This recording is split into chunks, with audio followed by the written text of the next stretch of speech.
Well, we are continuing our grafting series with the slash graft. And the slash graft is basically putting a scion with one straight cut on it, one diagonal cut, and doing a similar cut on the rootstock. It's somewhat difficult for some people to get because the two, the scion slides a little bit on the rootstock, because when you use, for instance, a top cleft graft, you put the scion into the rootstock and it stays there.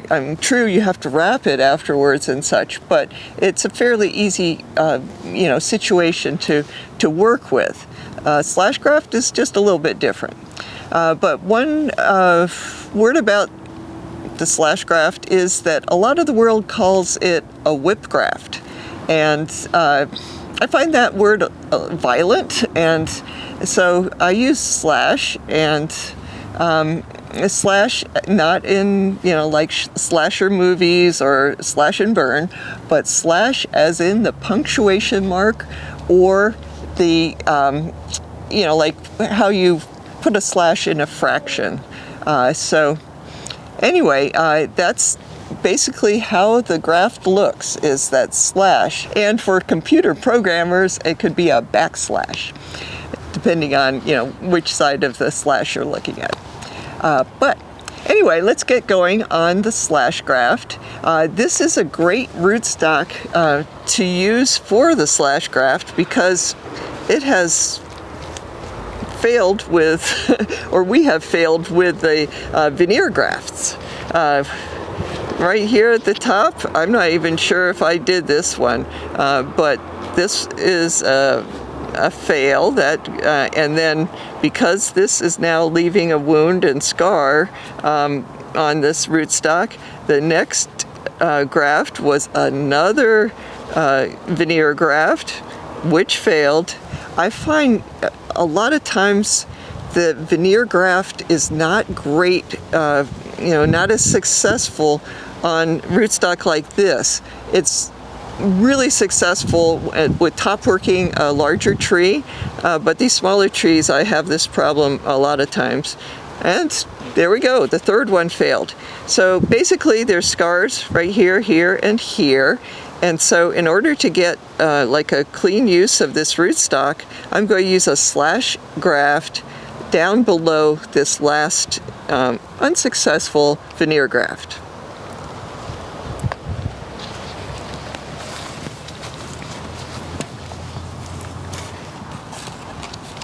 So basically, all of this is going to be cut off.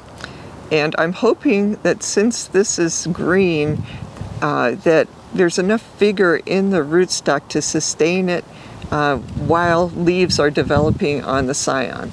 That's a risk with doing a graft on a rootstock that doesn't have any leaves on it.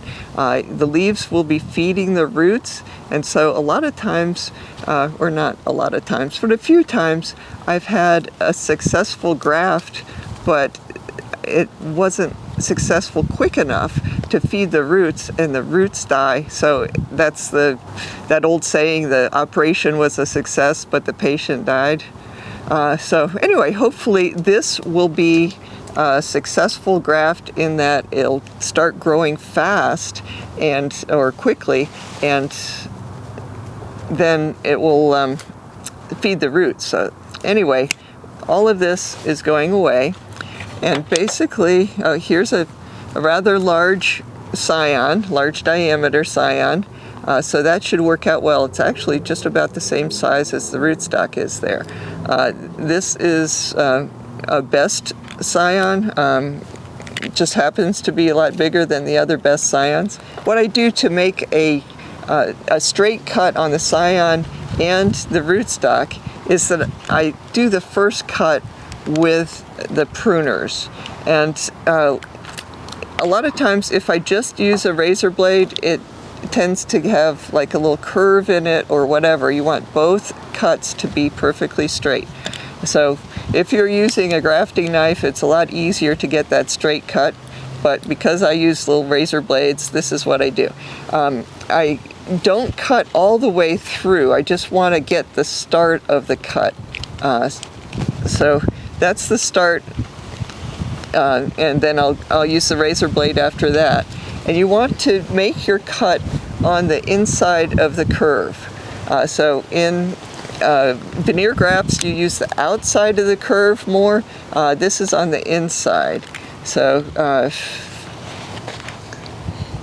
this, although it's leaning, it looks like there's not really much of a curve in that wood. So I'll just make a cut here. Now I'll try and make this one a little bit larger. One of the advantages of having using this particular type of graft is that you can have a scion with a much different diameter than the rootstock, and it seems to work out. So just enlarging that straight cut, and that looks pretty darn straight to me. And I of course want it to be about the same length here with this, to get a little better vantage on this.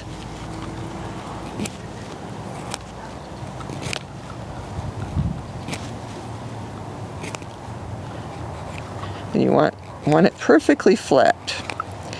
So let's see if that.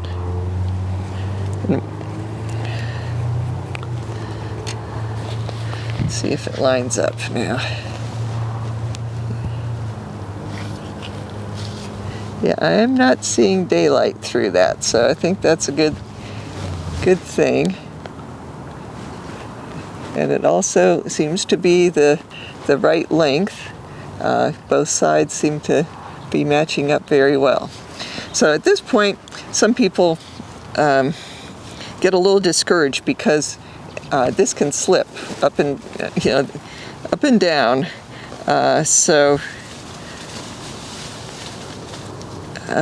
what I do first, I'm getting a piece of buddy tape, and this will just, buddy tape is not going to solve the issue, it's just going to help. And so I will wrap this around, and so that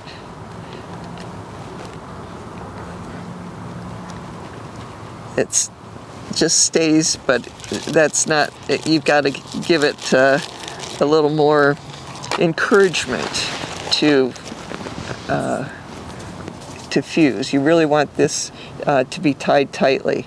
So what I do is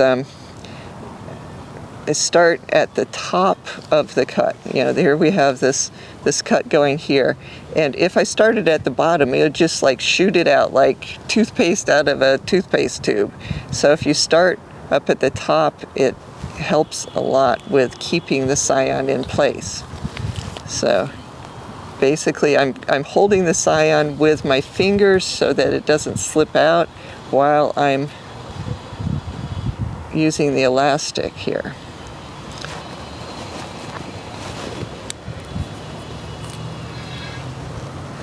So there you have it.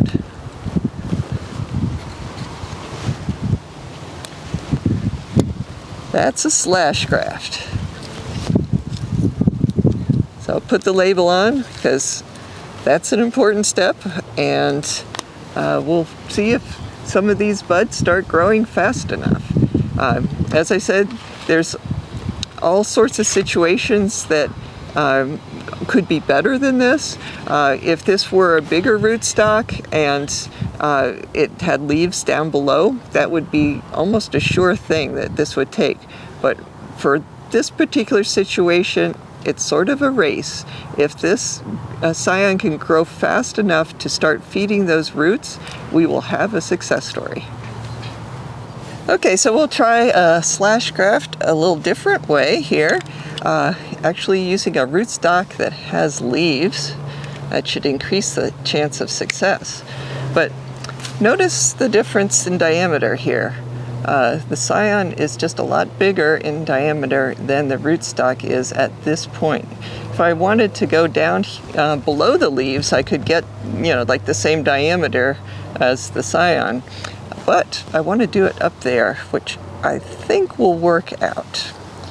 So basically I'm going to do the same thing as far as this. Seems like a fairly straight scion, but there's a slight curve this way. So I'll make my cut on this side, and this one, put my label on so it doesn't blow away. This one seems to have a curve on this side. This is the inside part. So it just gets us going on the right track as far as making the cuts. Sometimes when I don't do that, start out with taking the notch out, it just doesn't work out as far as, I do too much of a curve, because when I do top cleft grafts, it's real easy. You can do curve cuts and it works out just fine. So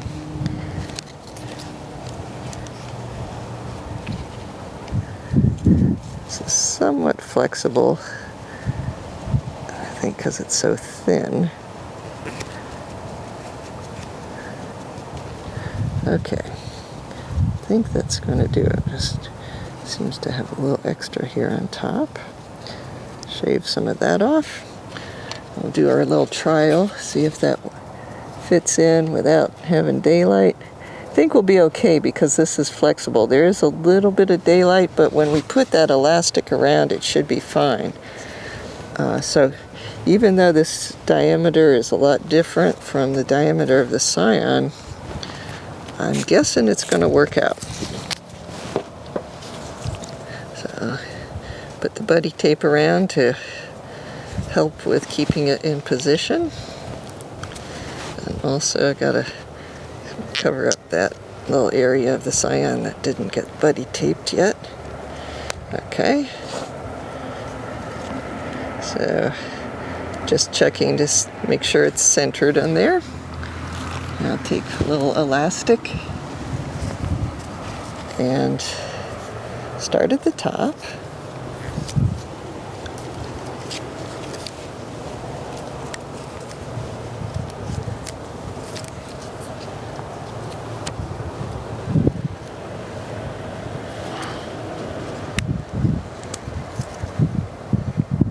Okay. So there's a slash graft with a little different situation. Without leaves, with leaves. This was almost an exact match on diameter of the scion and the rootstock. In this case, the diameter of the scion was noticeably different from the diameter of the rootstock at the point where I grafted it. I think both of them are going to work, though. The main risk is not having the roots fed by leaves on top. So sometimes you actually get a situation where you have a wonderful flush of growth from the scion, but it's not fast enough and the rootstock dies, which of course makes everything die. But anyway, I like the slash graft in a lot of situations. I think it's best to use it when grafting rootstock because I think when you're in a tree it might be a little bit more difficult to keep the scion in place while you're wrapping it. Not impossible, for sure.